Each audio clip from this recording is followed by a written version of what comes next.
The world can never accept an entrepreneur is one thing, and the second thing is that they can never accept a woman entrepreneur.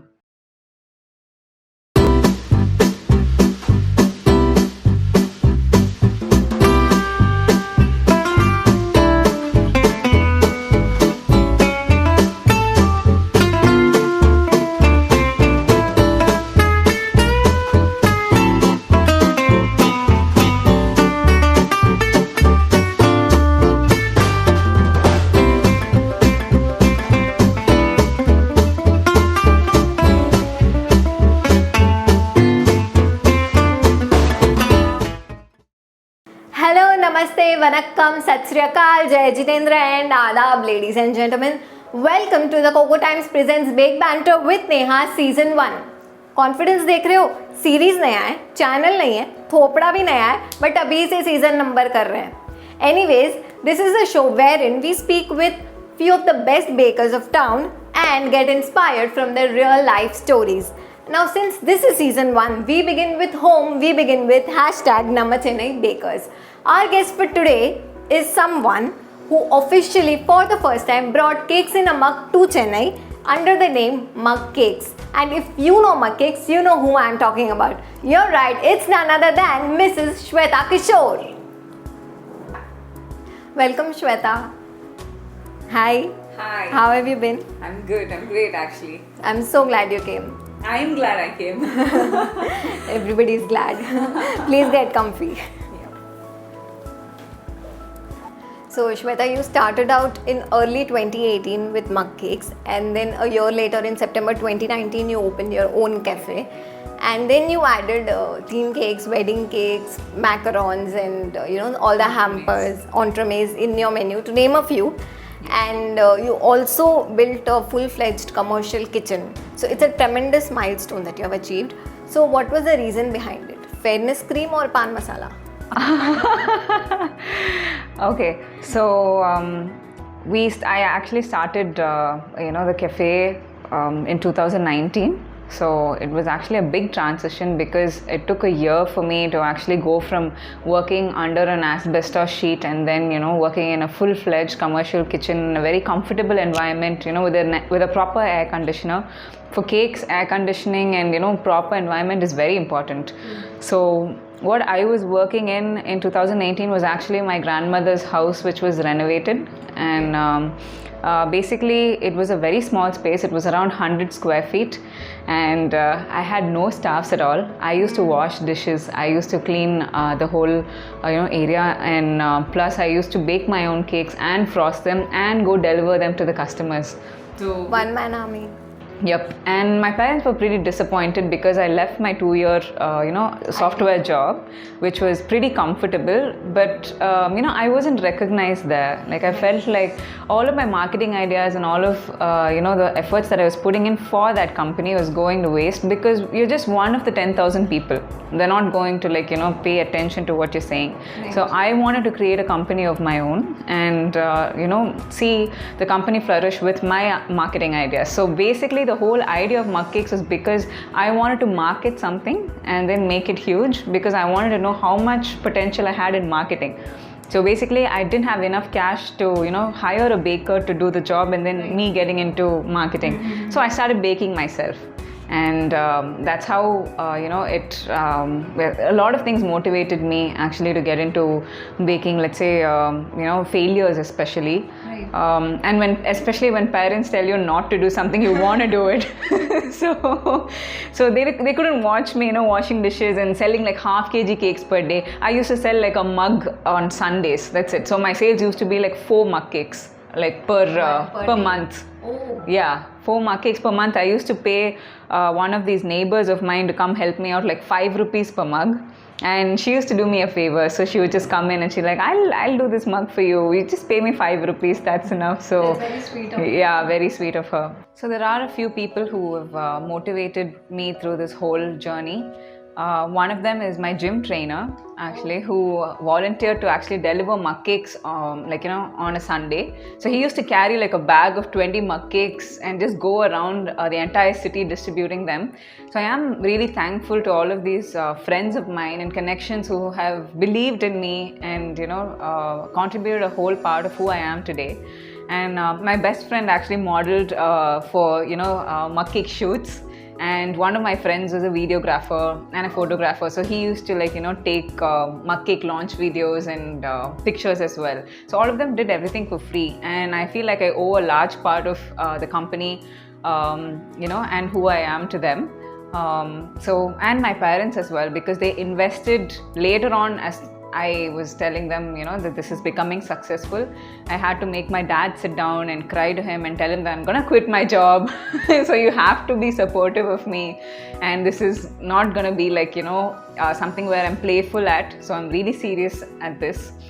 Because that's when I was partnering with a lot of restaurants. I had like 20 to 30 restaurants actually partnering with mug cakes, where I would sell mug cakes to the restaurants, and we would have like a partnership dealing. Yeah. So we were doing pretty well back then, where we had restaurants like Orange Walk and Brick House Bistro, Chocolate Room, and all of them like buying mug cakes and spreading out this idea to the public, which I needed most, because that was like one of my main marketing ideas, and they were supportive of it as well.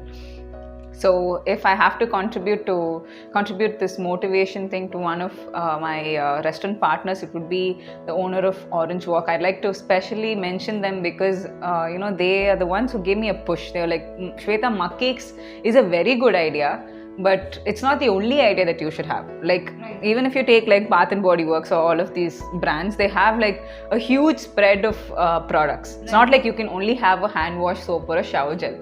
So I never got into that because I was this arrogant 21-year-old who would be like, no, I'm going to be doing mug cakes and you have to listen to my idea. So I was open to all of these suggestions, and he asked me to go to a few classes and, learn baking, proper baking, because, there were a few customer complaints on how the mug cakes were, and I had to improvise on the recipe. So he, these friends of mine were like, if this is what you're going to do, we'd like you to do better at it.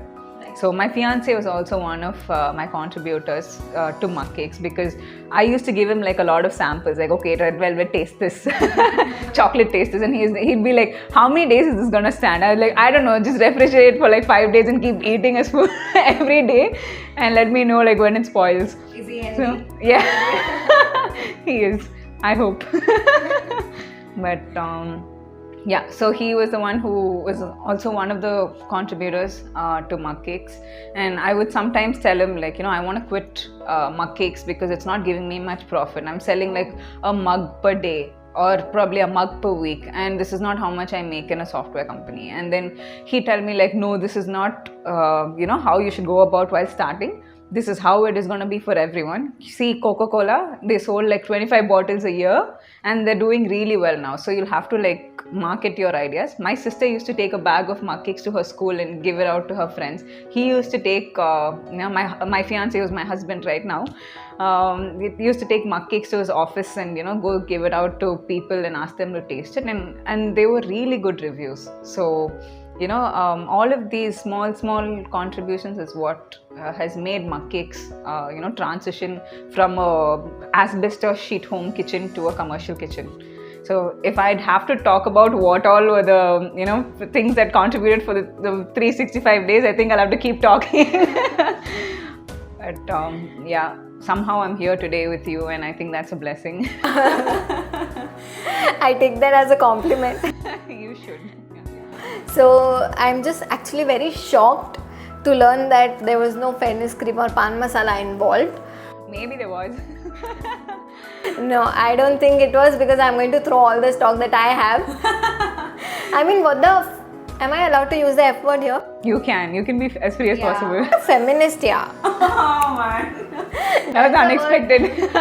That's the new F word people are scared of nowadays. Okay, that's true. Jokes apart, it fascinates me so much how you have grown, and along with you has grown your team, which is purely women led, I should mention that.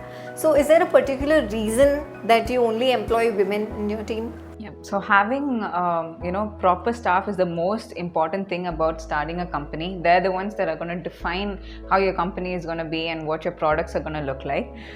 So the first person that I employed in Muckcakes Keelpok, her name is Radhika. I'd like to specially mention her because she was a tailor and a packaging expert for 10 years, and then she got into baking with her own pure interest. So the reason why I actually have women employees is her, because she was my only employee for a year before I came to Keelpok. She was working with me at home. She had no men support like her dad or her husband, and she had to take care of her entire family with what she's earning here.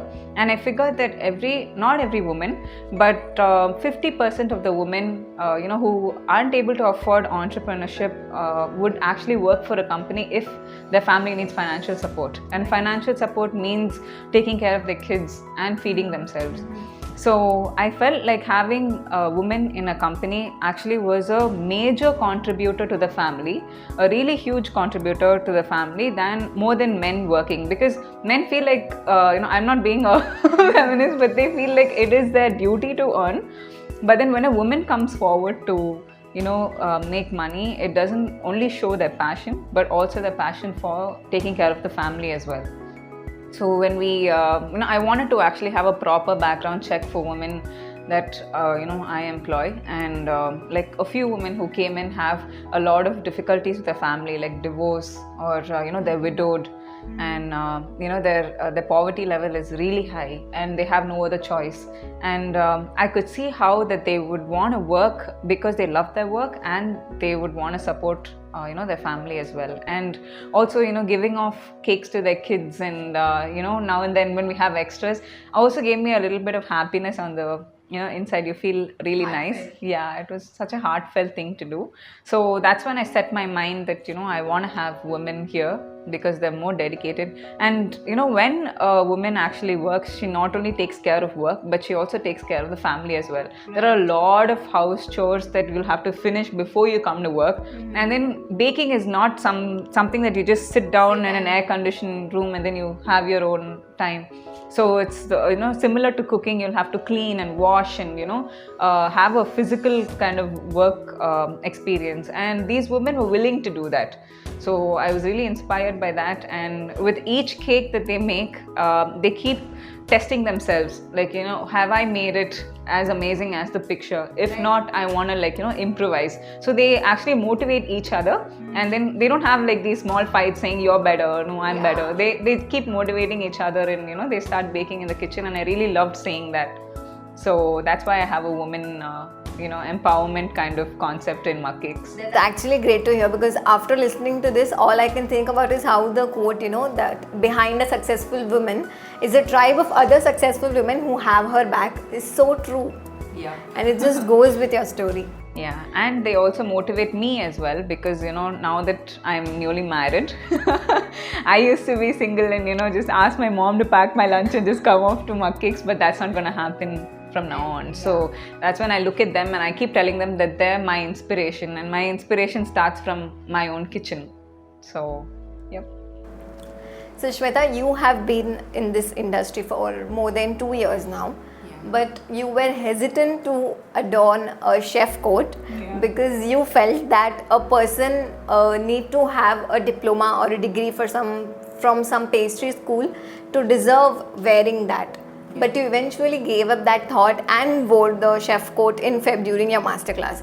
So how did you decide that, Shweta, you know what, you deserve it, go ahead?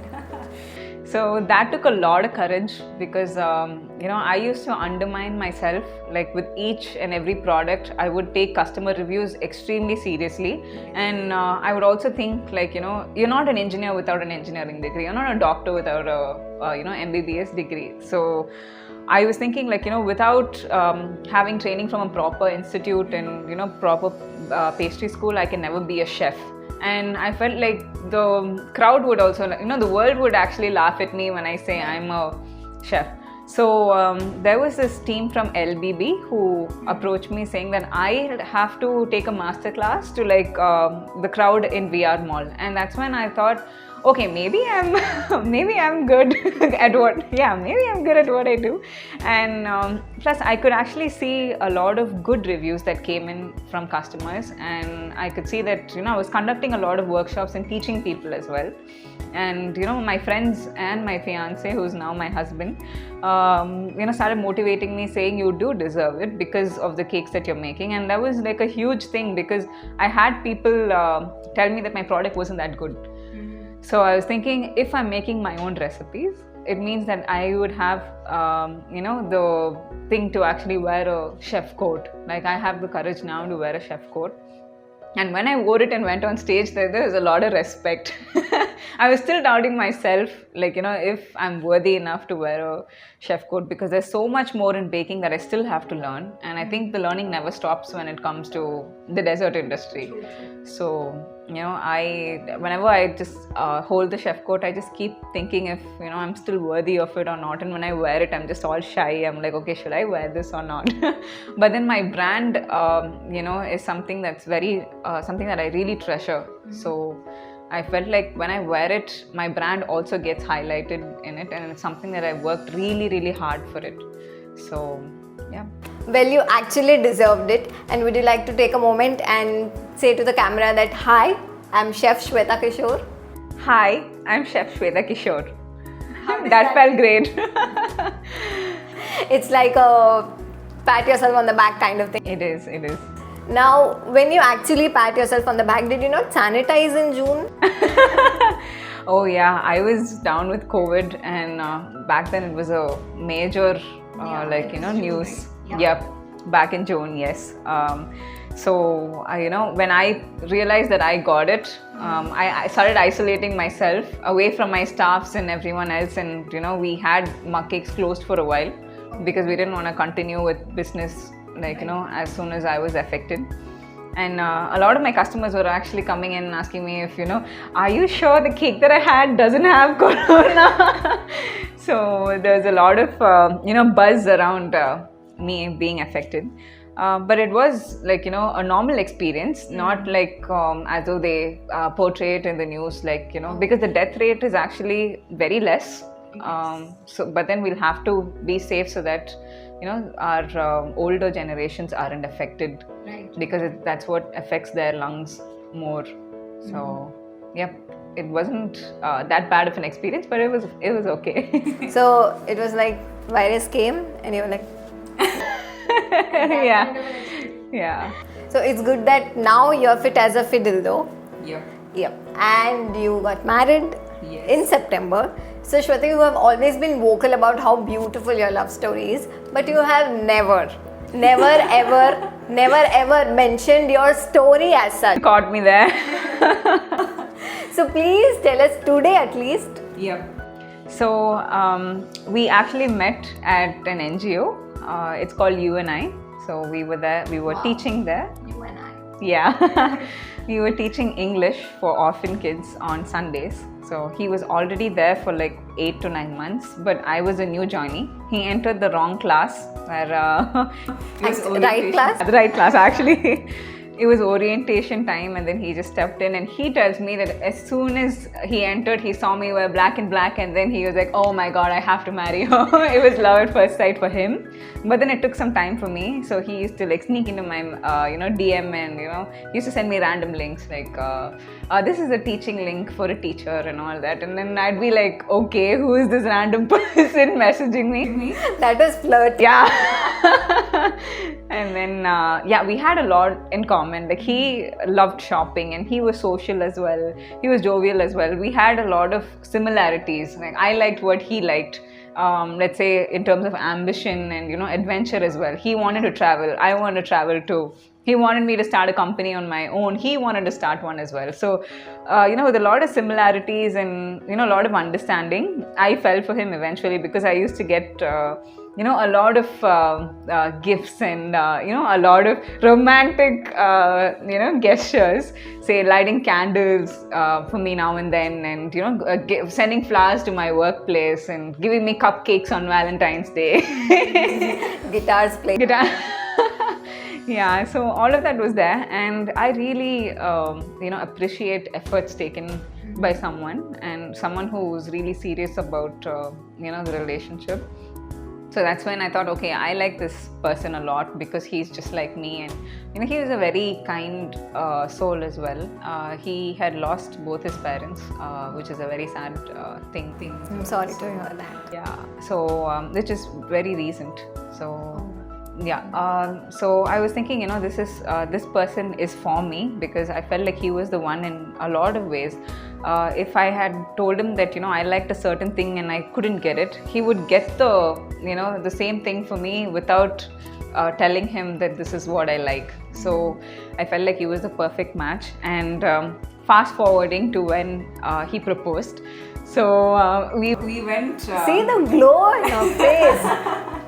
So he said he wanted to surprise me, and he said it was a 2-day vacation. So we went on a very long drive. We went Intercontinental, and he told me that I didn't know what Intercontinental was until he took me there. And then he told me that we were going to do some activities, or what we do there is going to define the day. And then I thought there was going to be kayaking and and soccer and all that. And it was a very beautiful beach. So Intercontinental was actually had a private beach, and it was a resort.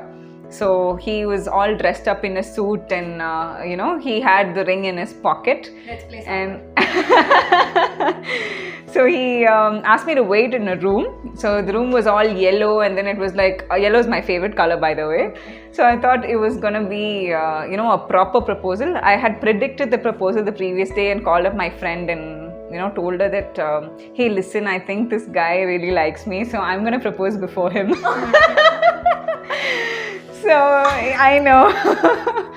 So what I did was, he asked me to wait in the room, and then he just went to see the beach setup and everything where he has to propose. So before he could come in, I went on my knee before him, and then I gave him a bouquet of handmade roses, and then he was in tears. So he was like, oh my gosh, I didn't know she was, okay, I didn't expect that. Wait, what happened? Yeah. So then he took my hand, and then we went on a walk at the beach, and then proposed there. So we ballroom danced, and then he was singing Wonderful Tonight by Eric Clapton. It was a really romantic thing and very private as well. So what we decided was, since we got we proposed to each other there, we would like to get married there. And because of COVID and the restrictions to just 50, we were able to do it on the same beach where he knelt down in one knee and proposed, which is very magical. I think this is something that will stay in my heart forever because, this is my dream wedding and he made it happen. And you were a very happy bride. Yeah. Your pictures were glowing like anything. Yeah, I mean, I don't think I'll ever have a happier moment than, getting my dreams fulfilled. And he's always life is full of surprises. Yeah, and Kaushik, my husband, has always made sure of that. But yeah, it was a really wonderful one. It's a heartwarming story indeed, and I think you should just write your fairy tale to Disney. I mean, Cinderella is nothing as compared to your story. Thank you. Actually, we wanted to do a short film, but that's why I keep postponing the love story when people ask me, because we're planning to actually go to each and every place that we met and do the whole love story scene so people can actually see how treasurable that was. I'm waiting to watch that. It'd be lovely. Use it soon. So I'm so happy for you, for the wedding and your partner, and not at all jealous. I doubt that. Yeah, okay. So maybe 60% happy and 40% jealous. No, wait, okay. 70% happy, 20% jealous, and 10% ये शादी वादी नहीं करनी चाहिए. Okay, so being an entrepreneur that you are, there are obviously many hardships that you must have faced, which you have mentioned about also. So what are some solutions to some problems that you'd like to convey to the fellow bakers who may be just starting out?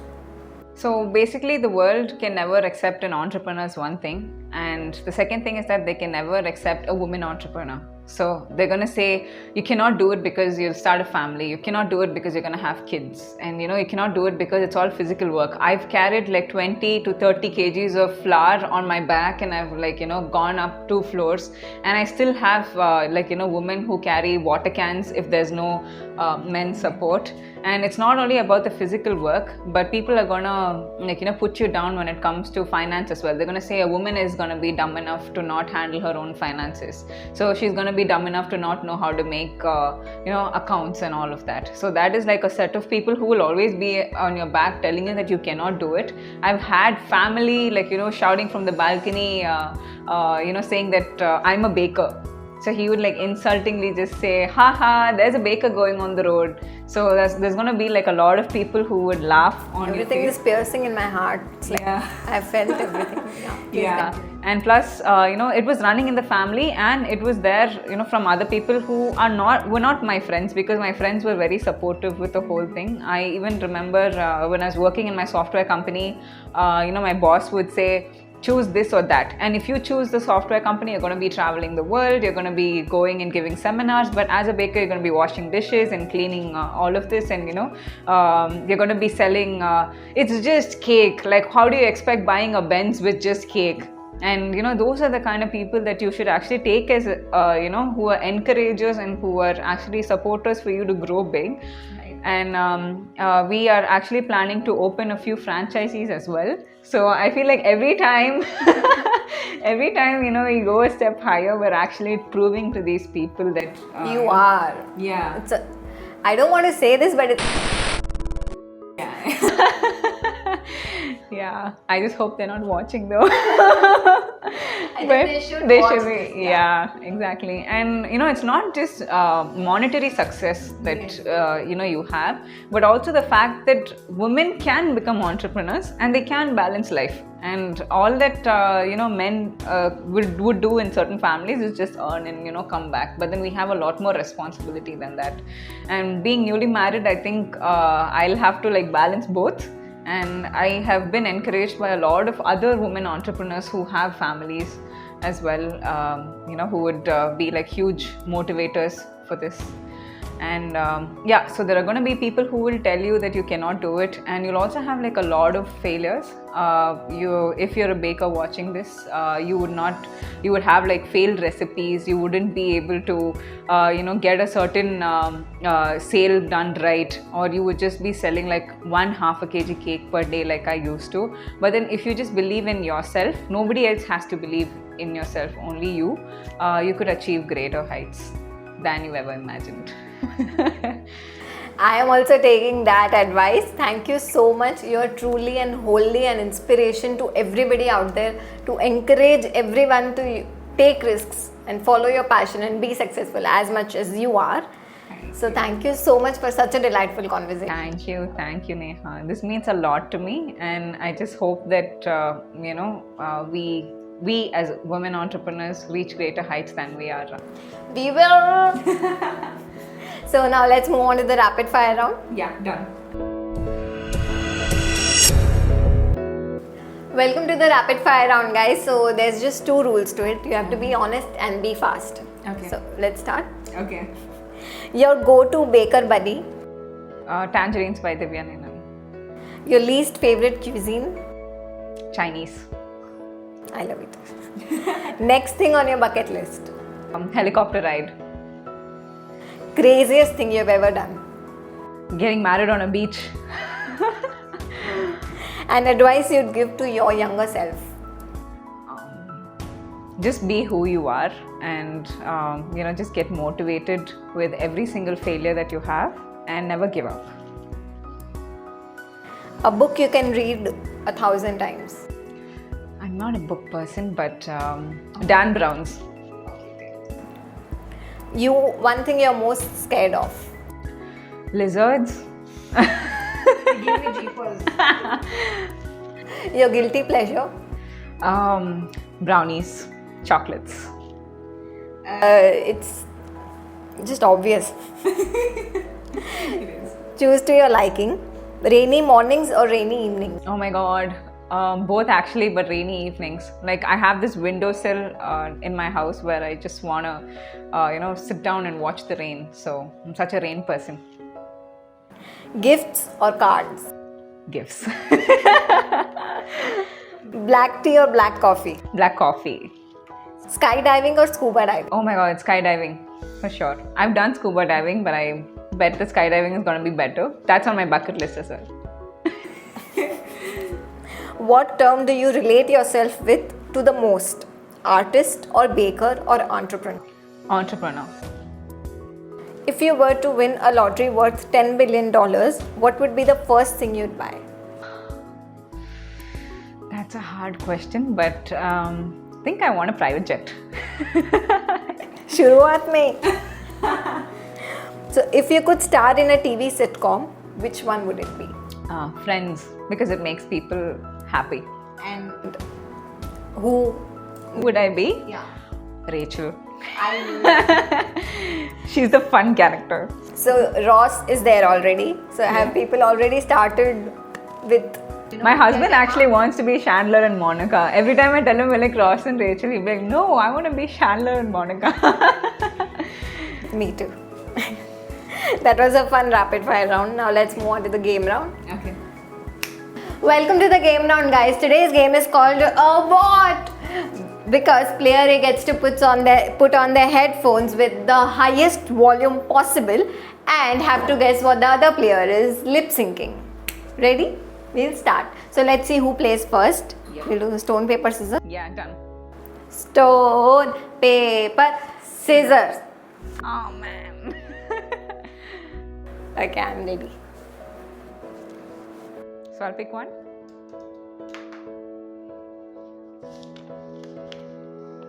Microwave. And Microwave. back to F. Microwave. Back to wife. Microwave. Bangalore vibes. Microwave. Microwave. She won. London Bridge. London Bridge. Yes. Banana hammock. What? Banana hammock. Malala habit. Banana. Maratha. Banana. Paratha. Banana. Banana. Banana. Hammock. Apple. Hammock. Hammock. Hamper. Hammock. Hamburger. Hammock. Banana. Banana hammock. Hamper. Hammock. Hammer. Done? Hammock. Hammock. That's cheating. Okay. Oh, banana hammock. Yeah. Cocoa butter. Cocoa butter. Yes.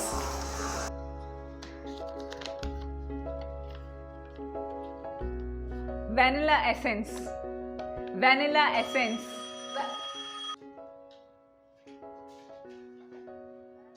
Aspirin. Aspirin. Did you mean aspirin? Cockroach. Cockroach. Whoa. Pussy cat. Pussycat. I'm losing. Dictionary. Dictionary. Edge. Dictionary. Lychee. Dictionary. Dictionary. Lich said something. Dictionary. Itchy. No. Cold latte. Cold latte. Bathrobe. Bathrobe. What is happening? Beetroot. Beetroot. My suit. It's good, yeah, suit is good. Suit. Beetroot. Please don't. Beetroot. Nice. Beetroot. Crisp. Again. Christmas. Christmas. This prize. Christmas. Whisper. Christmas. Done. Wow, that was pretty difficult. So I scored 4 and she scored 5. So due to maths, she is a winner. Otherwise, I could be a winner. Anyways, so it was a great start to the show, but not for me, unfortunately. But it was a privilege losing to you. Since I have to cover it up, I'm saying that way. Otherwise, I'm very competitive. So yeah, you get to give me a dare. Okay, I dare you to give me a chocolate from the Coco Times. Salt. Oh my How many god. do you want? So unexpected. Wow, thank you so much. Thank you so much for This is amazing. Wow, thank you for the show. It's such a privilege to be on the Coco Times. Like I mentioned before. hosting you. Aww. I'm gonna have happy tears now. But yep, this is such a nice hamper. Wow. So you guys stay tuned for the next episode and hit that bell icon so that you don't miss the next episode. Like, share, subscribe and leave in the comments below what did you like the most about this episode, and don't forget to follow Mug Cakes and the Coco Times. See you around. Bye. 1 second, wait. Do you want to say something? No, I think we'll. No, she doesn't want to buy. I'm hungry already.